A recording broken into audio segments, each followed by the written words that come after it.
Buongiorno a tutti ragazzi, un benvenuto a tutti da vostro Luca Talan. Come state ragazzi? Tutto bene? Oggi andremo a vedere quali sono i migliori giocatori, gli stili di gioco, almeno dei giocatori, per lo stile di gioco di squadra. Perché ragazzi è un po' il continuo del video della settimana scorsa, dove abbiamo già visto appunto sempre per quanto riguarda gli stili di gioco, i moduli e via dicendo. Oggi ragazzi invece andremo a vedere quali sono gli stili di gioco individuali da tenere in considerazione. Quindi mi raccomando, state ben attenti perché andiamo subito nel vivo del video. Ragazzi, io partirei da questo modulo che è un vie laterali, ma che può andare bene anche per un passaggio lungo. È un modulo completamente inventato da me, non ho avuto nessun tipo di idea da altre persone, ma è un modulo che provando, riprovando sono arrivato a questa conclusione. Un vie laterali che chiaramente funziona molto bene anche con altri stili di gioco, ovviamente. Non voglio però parlarvi ragazzi del modulo, ma vorrei andarvi ad analizzare un po' quello che sono appunto le carte. Il modulo poi magari lo analizzeremo meglio in un prossimo video. Quindi in porta ragazzi io lo tralascerei, perché tanto portiere difensivo offensivo ho notato che non c'è tutta questa grande differenza. Forse l'offensivo delle volte si fa trovare un pochino più pronto fuori dai pali, mentre il difensivo rimane leggermente più dietro, però va bene così. Io ragazzi la difesa per me è universale, un po' per tutti gli stili di gioco squadra, perché comunque dipende molto da come noi interpretiamo la difesa in prima battuta. Cioè vogliamo una difesa che sia aggressiva, vogliamo una difesa che sia un pochino più bassa. Io ragazzi consiglio anche sempre delle coppie tra l'altro di giocatori. Chi mi segue da più tempo, chi guarda i miei video, i miei moduli, insomma conosce quello che penso, e dico sempre, secondo me ci sono delle coppie come sviluppo incontrista che sono delle coppie buggate e che comunque funzionano ragazzi, funzionano molto bene. In questa difesa diciamo che c'è un po' di tutto, ci sono i terzini difensivi, c'è l'incontrista, c'è lo sviluppo, però ragazzi fondamentalmente adesso non analizzerò, ripeto, le statistiche, prenderò solo in considerazione lo stile di gioco individuale. Quindi sviluppo secondo me è, insieme all'incontrista, una coppia ad esempio di centrali, supponendo fossimo una difesa a 3 che va bene, o a 4 scusatemi, che va bene un po' con tutti gli stili. Il terzino difensivo idem con patate ragazzi, perché comunque fa dei movimenti, se può fare anche il difensore centrale come in questo caso Maldini, fa dei movimenti simili al sviluppo, quindi comunque va a compensarsi molto bene con un incontrista. Il terzino difensivo a sinistra è nel suo ruolo proprio di default, e di conseguenza si muoverà abbastanza bene. Anche qui diciamo che sia per i vie laterali che per il contropiede, il contrattacco e tutti gli altri stili, la difesa diciamo che sta un pochino noi scegliere come la vogliamo. Io secondo me la metterei in questa maniera, o meglio comunque metterei un terzino difensivo, dall'altro lato magari o un difensore centrale se mi voglio coprire, oppure magari metterei un terzino di spinta. Ripeto, questo è un ragionamento adesso un po' generico per tutti gli stili di gioco, quindi fate attenzione.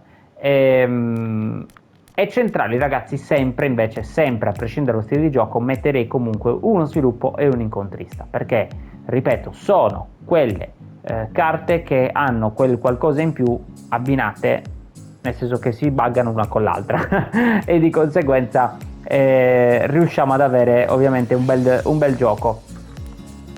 In mediana ragazzi dipende tanto se giochiamo a 2 o a 3, cioè ovviamente tenendo un modulo come questo, in questo caso si potrebbe utilizzare molto bene anche un collante, proprio per avere una solida copertura davanti alla difesa. Io utilizzo questo Vieira, che invece è un incontrista, perché comunque secondo me è uno dei più forti mediani del gioco, e soprattutto forse il più forte che ho io a disposizione in tutta la mia rosa. È un mediano chiaramente che non gli si può dir nulla anche come statistiche, però ragazzi diciamo che il mediano incontrista forse come stile di gioco va meglio, anche per caratteristiche insomma che ha di passaggio, di possesso stretto, di tecnica individuale, va meglio magari più per un contropiede, per un contrattacco. Se io volessi giocare ad esempio invece di palleggio come un possesso palla, o comunque mi serve qualità perché decido di mettere magari 2 registi proprio veri e propri, quindi di qualità, per fornire assist agli attaccanti, ad esempio con un 4-4-2, no? Dove andiamo a mettere magari 2 registi veri e propri, cioè 2 CC dai piedi buoni che sappiano mandare in porta gli attaccanti e gli esterni. È ovvio che, ragazzi, a quel punto magari metterei più un regista creativo, un tra le linee, cioè ci sono diversi giocatori molto forti, c'è anche qualche collante, attenzione, molto forte, che appunto ha una discreta tecnica. Diciamo che la tecnica in questo caso con i vie laterali non dico che può essere sottovalutata un pelino, però comunque sicuramente sarà meno importante rispetto a che utilizzare un possesso palla. Quindi io con un possesso palla metterei più quegli altri giocatori che vi ho appena detto rispetto magari a un Vieira come unico mediano regista. Perché ripeto, qui bene o male si tratta di passare la palla a uno Sneijder, e poi Sneijder comunque dai piedi buoni, tra l'altro smista subito sulle fasce perché giochiamo per vie laterali, quindi andiamo sempre sulle fasce. Giocando con un contropiede, ragazzi, potrebbe andare bene anche un po' la stessa identica cosa, tanto comunque il contropiede è un modulo che pressa molto, cioè sono dei moduli, degli stili di gioco in squadra, scusatemi, che comunque pressano molto. Ma infatti io, ragazzi, prima di cambiare la vostra formazione e di andarvi a mettere una qualsiasi tipo di formazione, vi consiglierei di leggere caldamente questo tipo di schemino che fa il gioco, cioè come si muovono i giocatori in campo. È fondamentale proprio per la scelta, ragazzi, dei giocatori. Poi una regola fissa, diciamocela tutta, non c'è, nel senso che non è detto che mettendo il collante più forte che abbiamo poi la squadra giri meglio, magari mettiamo il tra le linee più scarso che abbiamo e gira meglio ancora. Quindi dobbiamo semplicemente, poi sta a noi provare, capire e cercare di capire appunto i movimenti che fanno i giocatori. Ma per questo appunto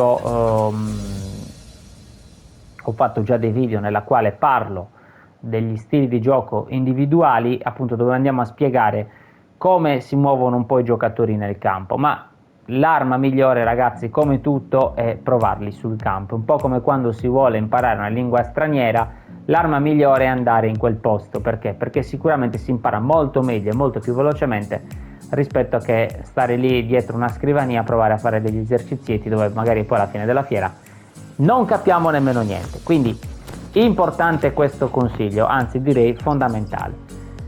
In un modulo del genere con un vie laterali qui ci possono essere diverse soluzioni. Ci potrebbe essere la soluzione del regista creativo come ho fatto io, che secondo me è la migliore, appunto perché comunque ci dà l'appoggio, quindi non solo andare in avanti per le vie laterali ma anche un appoggio.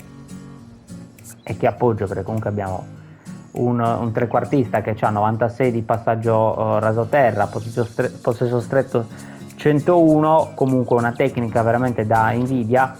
Quindi però ovviamente dipende anche un pochino dai moduli. Ci possono essere dei moduli che vanno bene con i vie laterali dove magari non abbiamo un trequartista, come ad esempio il 4-4-2 o il 4-3-3. Il 4-3-3 e il 4-4-2 sto prendendo sempre esempio loro perché sono i moduli che secondo me vanno per la meglio per tutti gli stili di gioco. Quindi il 4-4-2 o il 4-3-3, comunque dicevo, in questo caso non abbiamo dei trequartisti. Se lo strutturiamo così in maniera in pianta stabile così com'è, diciamo che per un vie laterali sicuramente avere un giocatore comunque ogni tanto che si ferma a ragionare fa bene. Se giochiamo con un contropiede, lo stesso.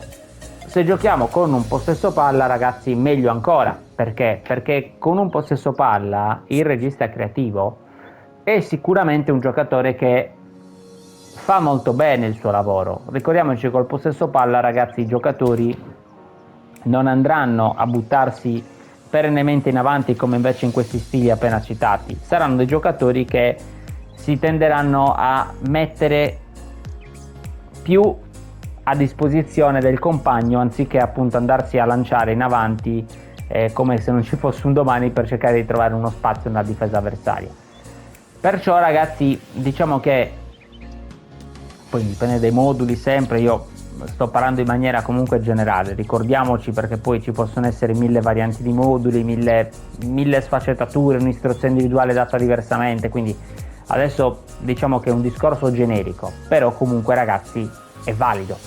Perché? Perché, ripeto, mettere un giocatore chiave ad esempio in questo modulo sì, può funzionare, abbiamo probabilmente ancora più spinta in avanti, però ragazzi al suo tempo dobbiamo considerare anche come è disposto appunto il modulo, quindi come potete notare sono tanti fattori da tenere in considerazione per quanto riguarda la costruzione di una squadra. Perché mettere uno stile di gioco che magari in quello specifico modulo può essere controproducente, alla fine della fiera ci fa giocare poco bene, ma questo, se è controproducente o no, lo scopriamo solo una volta che siamo scesi in campo, che abbiamo testato i giocatori e la squadra che abbiamo.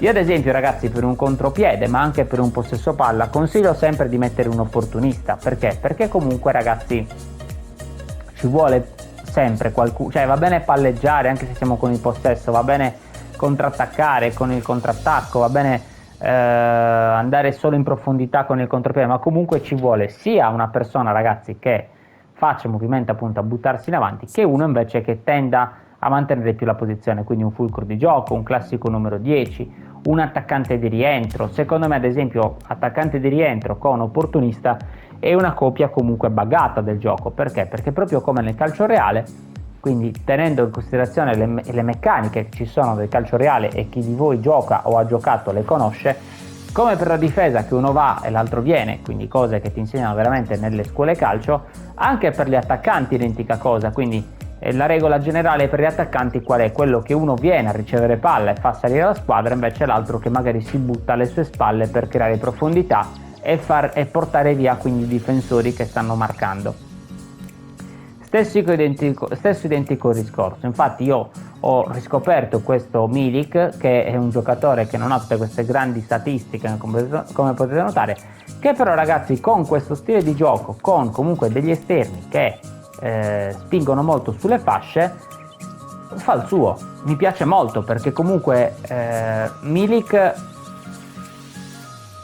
è un giocatore che protegge molto bene la palla, è un giocatore che mi fa salire la squadra e che permette lo scarico ad esempio su Snyder per le imbucate di Kostic o Ildiz o addirittura di Mbappé.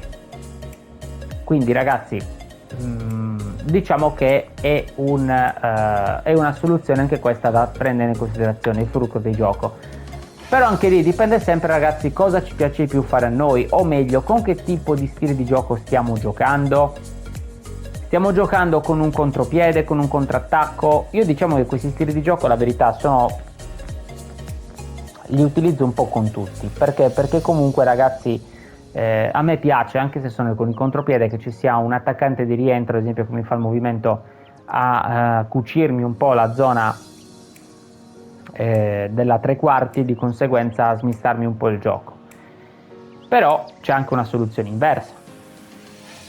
Potrei giocare magari con un centrocampo abbastanza offensivo e mettere quindi degli opportunisti in avanti, quindi dove gioco alla fine fondamentalmente ad esempio come con un passaggio lungo solo di filtranti, o con un contropiede idem, comunque dove magari ragiono poco e nulla, come ho la palla lì nel mediano, dal mediano tac subito la punta. Può essere una soluzione. Io diciamo che per come la vedo io preferisco a volte un pochino più ragionare e palleggiare, a prescindere dal tipo di modulo o di stile di gioco che stia utilizzando. Però ragazzi, per un contropiede o per un contrattacco, secondo me un fulcro di gioco ci può stare molto bene, ma come ci può stare molto bene anche un opportunista. Ripeto, dipende sempre dall'abbinamento modulo e stile di gioco che abbiamo in mente in quel momento di creare. Il giocatore chiave ragazzi, ad esempio lo stesso, il giocatore chiave è un giocatore molto utile. Perché comunque ci permette di avere quasi un altro attaccante, o comunque una persona che si butta sempre negli spazi. In questo caso ad esempio l'ho messo qui perché comunque mi figura da finto esterno,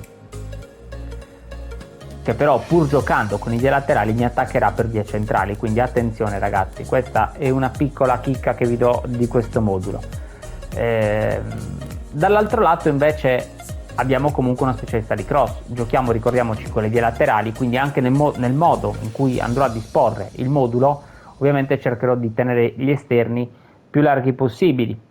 Ricordiamoci poi, ragazzi, sempre la cosa fondamentale è di bilanciare la squadra, cioè è giusto che dobbiamo andare per vie laterali, però ragazzi, mettere ad esempio 2 terzini offensivi, quei 2 terzini di spinta, più 2 esterni alti, potrebbe essere, ragazzi, un pochino controproducente. Perché? Perché comunque si potrebbe poi andare a creare quella situazione in cui è vero, siamo molto offensivi e che riusciamo a creare tanto dalla metà campo in poi, però se per caso perdiamo palla e prendiamo appunto una ripartenza, siamo comunque molto scoperti. Quindi bisogna sempre cercare, ragazzi, come dico io, di essere bilanciati, di avere un contegno quando si fanno le squadre. Cioè, se io ad esempio metto una difesa così, una difesa a 4 strutturata con 4 difensori centrali praticamente, allora ci sta che mi metta magari qualche uomo in più in attacco, pur giocando con i vie laterali o con altri stili di gioco. Se invece, ragazzi, mettessi magari 2 terzini offensivi, io in questo caso cosa avrei potuto fare? Avrei potuto magari dare a loro più spinta, quindi più libertà in fascia, e a quel punto magari coprirmi un pochino più al centro, che non sarebbe male comunque come soluzione. Cioè, ad esempio un 4-3-3, dove comunque lascio magari libertà ai terzini di spingere. Ma perché? Perché comunque lì magari metto 3 mastini, 3 recupera palloni, che comunque mi tappano un po' i buchi che potrebbero lasciare i 2 terzini durante le loro discese in fascia. Quindi, ragazzi, come potete notare, ci sono tante varianti e tante soluzioni. Io gli stili di gioco che consiglio di più sono questi, nel senso che anche senza palla, ad esempio, che infatti io me lo porto, è un po' la sorpresa del gioco, perché il senza palla è un attaccante molto sottovalutato, ma un attaccante che quando gioca fa veramente, ragazzi, la differenza. Soprattutto per me questo Bebeto è uno degli attaccanti senza palla più forti attualmente ancora in circolazione. Poi probabilmente ne usciranno degli altri sicuramente migliori, ma questo Bebeto uscito nei primi tempi del gioco, ragazzi, veramente io quando lo metto in campo spesso è decisivo. Quindi non sto chiaramente ad analizzare ogni singolo modulo, perché altrimenti diventerebbe un video infinito dove si parlerebbe di miliardi di cose senza poi avere un succo reale in mano. Io, ragazzi, vi voglio lasciare appunto con questa formazione, perché è una formazione comunque che è divertente, che funziona con tutti gli stili di gioco, perché l'ho già testata appunto con gli altri stili di gioco. Io mi sto divertendo molto però, ragazzi, attualmente con il vie laterali. È importantissimo, ripeto e lo ribadisco nuovamente, scegliere modulo insieme agli stili di gioco. Come si fa? Ragazzi, non c'è una regola fissa, ricordiamoci, ma semplicemente testando. Diciamo che ci sono, come ho già detto prima, dei piccoli accoppiamenti che è giusto fare rispetto ad altri, però poi quale realmente è migliore rispetto a un altro, quello dipende solo esclusivamente da noi. L'importante è che quando andiamo a fare la squadra, come già detto, siamo bilanciati. Quindi questo, ragazzi, era il succo, mi raccomando, del video, ok? Ricordiamoci però, se giochiamo col contropiede siamo più portati al pressing, più portati all'attacco. Se giochiamo col possesso palla siamo un pochino più palleggiatori conservativi, tra virgolette, che non buttiamo quindi la palla in avanti, e di conseguenza col contrattacco lo stesso. Il contrattacco è un po' una via di mezzo, fa il possesso e il contropiede. Quindi, ragazzi, quando andiamo a costruire la squadra, prima, come già detto, leggiamoci bene tutto. Ok, ci leggiamo bene stili di gioco, cosa fanno, come si comportano, e a quel punto proviamo a dire la nostra squadra, quale potrebbe essere, quindi in base agli stili di gioco. Gli stili di gioco li conosceremo bene solo durante le partite, perché poi così a voce, detto e spiegato, non rende. Quando andiamo a provare poi in campo i giocatori ci accorgiamo realmente di che lavoro fanno, ma soprattutto abbinato anche al modulo. Quindi, ragazzi, prima di chiudere il video, io vi ricordo dell'affiliazione sempre di Amazon e Gameevo, 2 piattaforme dalla quale possiamo acquistare tutto ciò che vogliamo a dei prezzi veramente ribassati. Passando al link che trovate in descrizione, è semplicemente un modo per supportarmi, a voi non costa nemmeno un centesimo, quindi è solo un modo per supportare il canale e io ne sarei grato. Sono aperti per chi vuole anche gli abbonamenti per supportarmi ancora di più. Niente ragazzi, fatemi sapere secondo voi quali sono i migliori stili di gioco per ogni stile di gioco squadra, o istruzioni individuali, comunque se le date, con quali magari stili di gioco le date. Fatemi sapere nei commenti che ne pensate. Un saluto, alla prossima dal vostro Luca Taran. Ciao!